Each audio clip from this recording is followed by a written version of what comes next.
सबसे पहले जेएनयू का आभार, और इस बात के लिए आभार कि जिन प्रोफेसर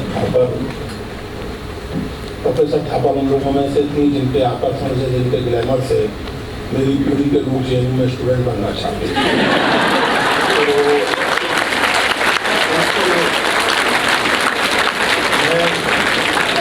आप लोग शायद विश्वास न करें, लेकिन ये सच है। प्रोफेसर थापर के साथ मंच शेयर करते हुए मैं काफ़ी नर्वस आया हूँ। मैं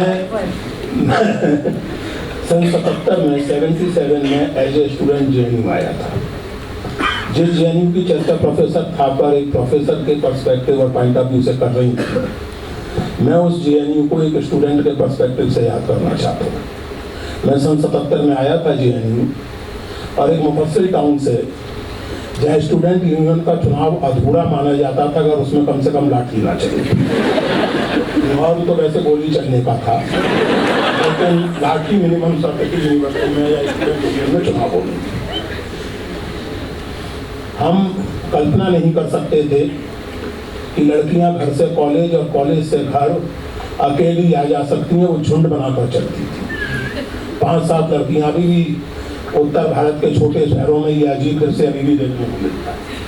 मैं ऐसे नगर से आया था, और जेएनयू आने का कारण ये था कि बहुत सारी बातें जेएनयू के बारे में हम लोग सुनते थे।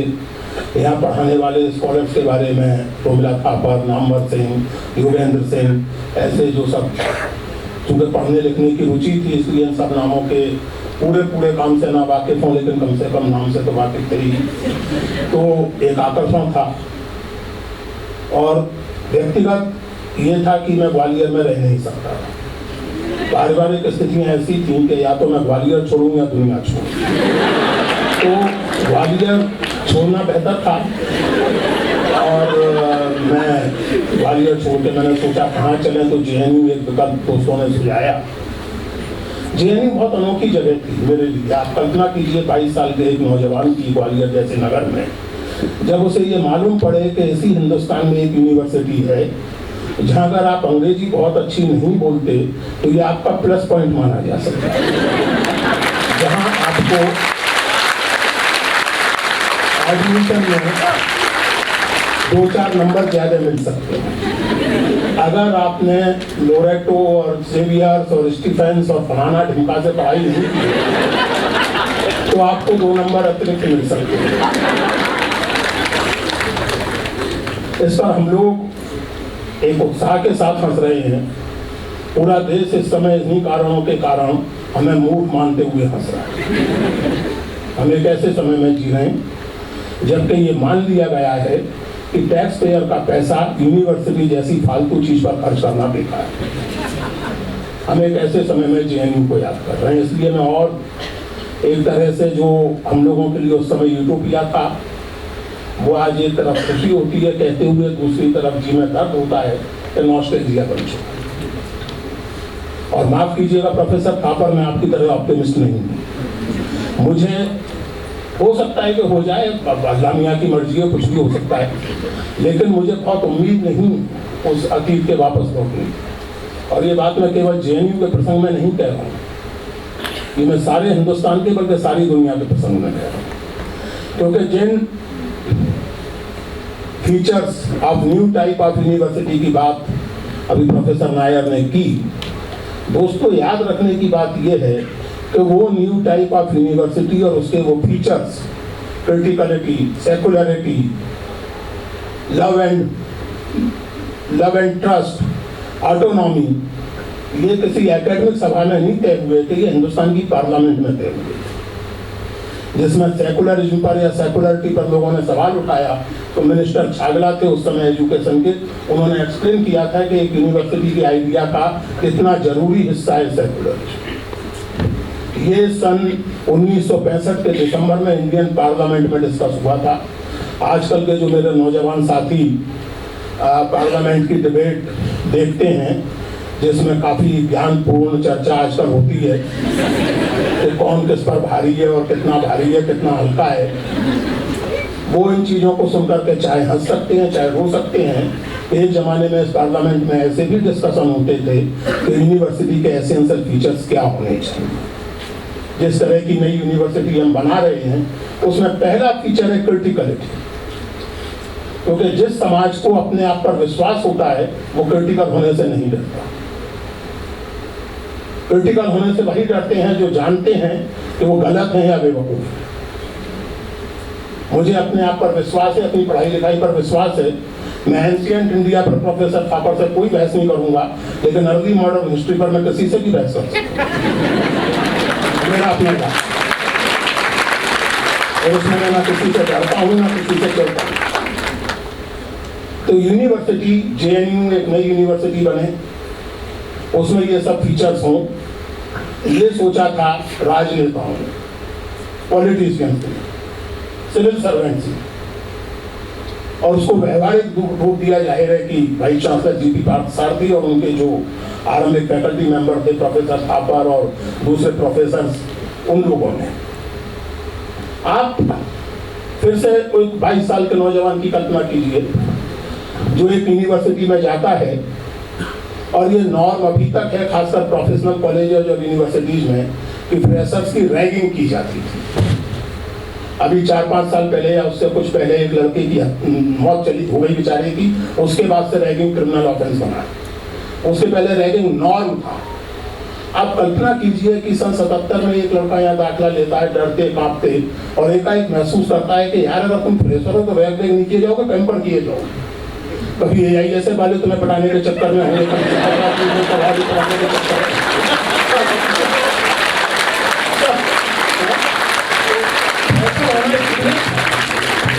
लोग मदद करने को तैयार रहते थे आगे बढ़ बढ़। आप कल्पना कीजिए कि किसी की सुरक्षा के बिना इस सब कैंपस में, जो उस समय इतना गुलजार नहीं था, झेलम हॉस्टल से लाइब्रेरी बिल्डिंग तक एक लड़की रात के 2 बजे अकेली आ सकती है, जा सकती है, और इसे हम कोई बड़ी अजूबा चीज नहीं मानते थे, जैसे हम कोई विमर्श की वस्तु नहीं मानते थे कि ऐसा हो रहा है। This was simply taken for granted by us. मैं जेएनयू के उस जमाने के लोगों के बारे में कहा जाता था झूला वाले, और वो एक फेमस हमारे कार्टून बनाए जाते थे, हम लोगों की यूनिफॉर्म बनाई जाती थी, कुर्ता पैंट सिगरेट, आजकल पॉलिटिकल इनकरेक्ट है, और कंधे पे झोला। मेरे तो कपड़े और भी अजीब होते थे। मैंने जैसा आपको बताया कि मैं बहुत अजीब हालत में आया था जेएनयू, तो मैं गुलाबी रंग की कमीज पहनता था, हरे रंग की पैंट पहनता था, क्योंकि और कोई कपड़े थे ही नहीं मेरे पास। वो स्ट्रगल के दिन थे। एक बार ग्वालियर गया हुआ था, पेरियार में रहता था, वो कमरे का ताला तोड़ के कोई घुस गया। सुमन जी ने हड़बड़ा के फोन किया, फोन करना भी उन दिनों बड़ा मुश्किल था। मैंने कहा क्या रखा है इस कमरे में? उसके बाद में होंगी माता पीटेगा, अपना चला गया।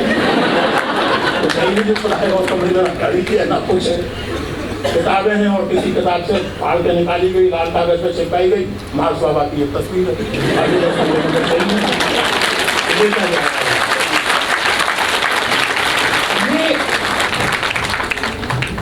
मुझे कभी कोई हंसता नहीं दिखा अपने अजीब कपड़ों पर, कभी कोई कंडेसेंडिंगली ये पूछता भी नहीं दिखा कि तुम्हें क्या ये रंग पसंद है, कभी कोई ये ऑफर करता भी नहीं दिखा कि यार हम कुछ पैसे तुम्हें दे देते हैं। कभी ये किसी नियम में नहीं लिखा था, जो उस एथॉस का हिस्सा था जो इन लोगों ने बनाया था। और उसके पहले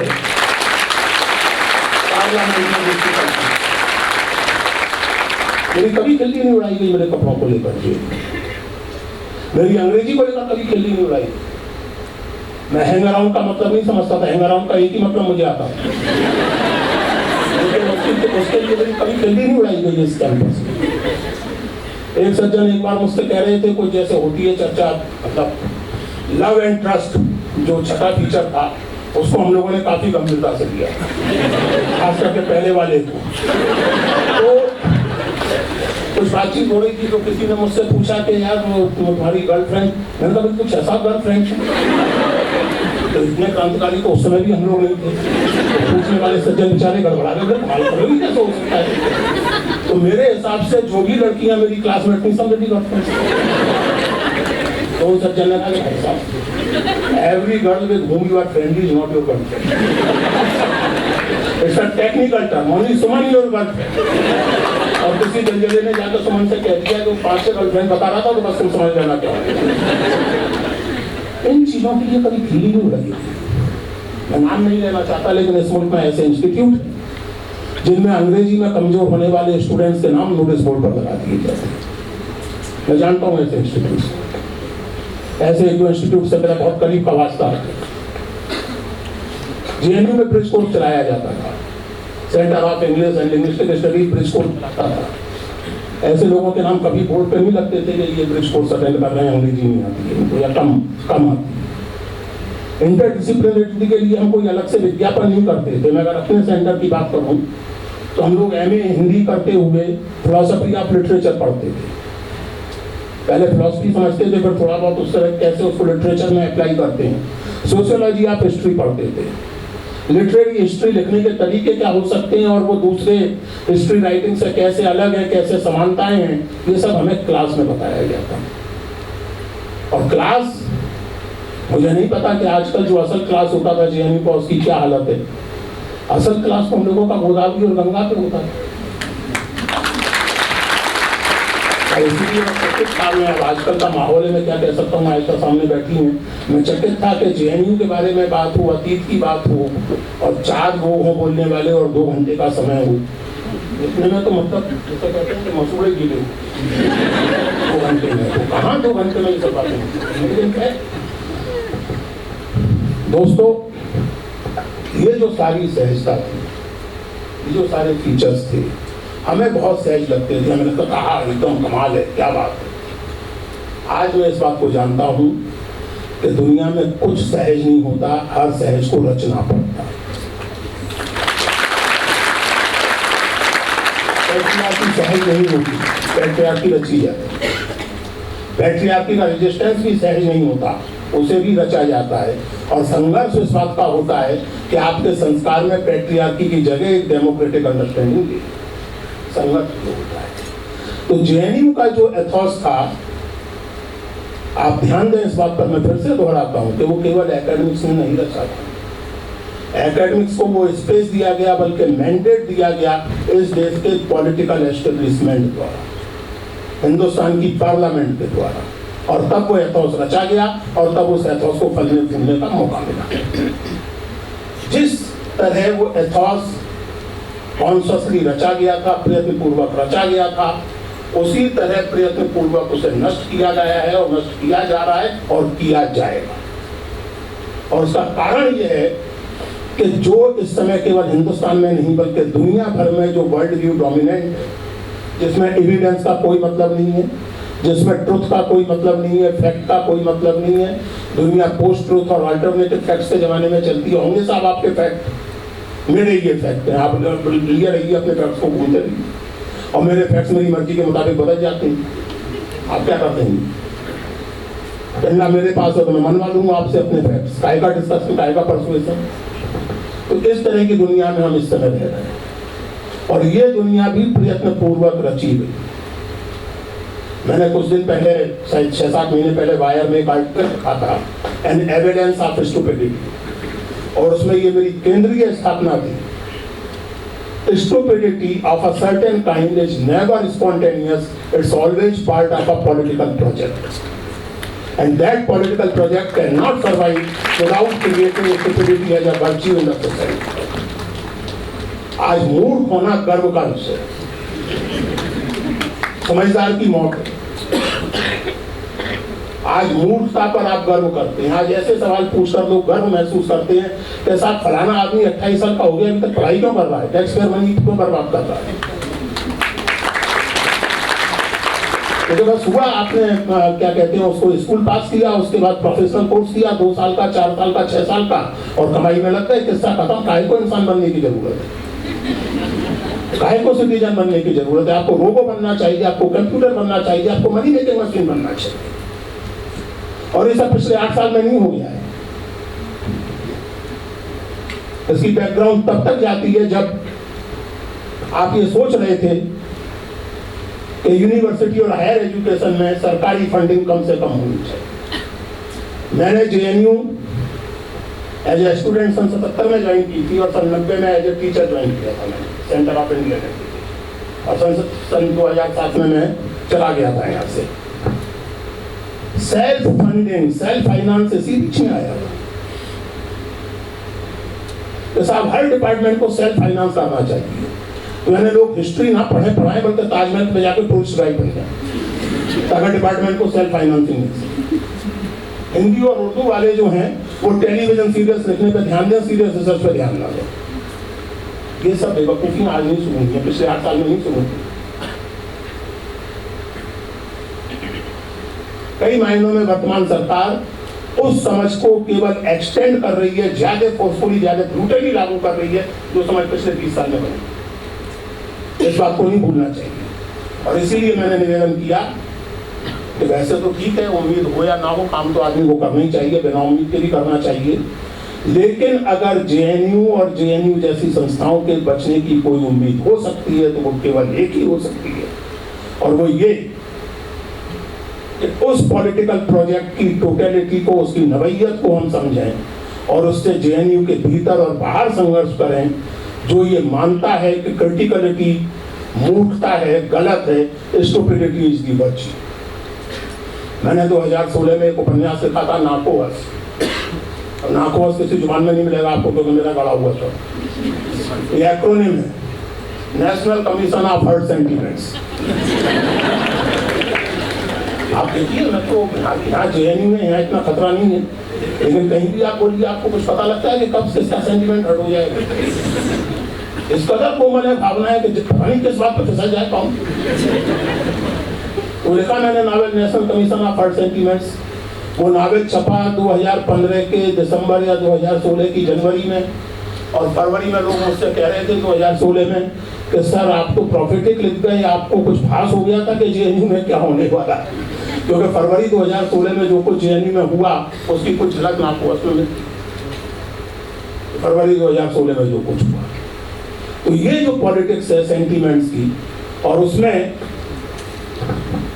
without meaning any disrespect to the great disciplines of science and technology, मैं नाकोहस के कैरेक्टर का एक वाक्य कोट करना चाहता हूँ। वो उसमें कहता है कि सुनो, इंटेलेक्चुअल ही बहुत हो गई, टेक्नैक्चुअल सबका बाप है, इंटेलेक्चुअल होना पाप है। तो असली समस्या ये है। JNU पर अटैक इसलिए नहीं है कि उन्हें ये बिल्डिंग पसंद नहीं है या उन्हें यहाँ बैठे हुए चेहरे पसंद नहीं है। They dislike the very idea of a university which stands for criticality, which stands for secularity, which stands for reason, dissent and debate.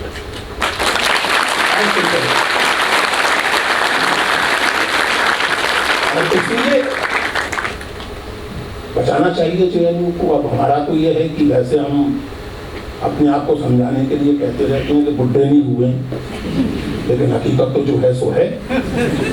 तो आगे आपको देखना है। हम 67 के हो गए, बहुत बेशर्मी से जिएंगे तो 10-12 साल और जिएंगे, बाकी आप जानेंगे। If you want to live in a world where stupidity is a virtue, you are most welcome. Otherwise, fight for criticality, not just in this university, but in society, in the world at large. शुक्रिया।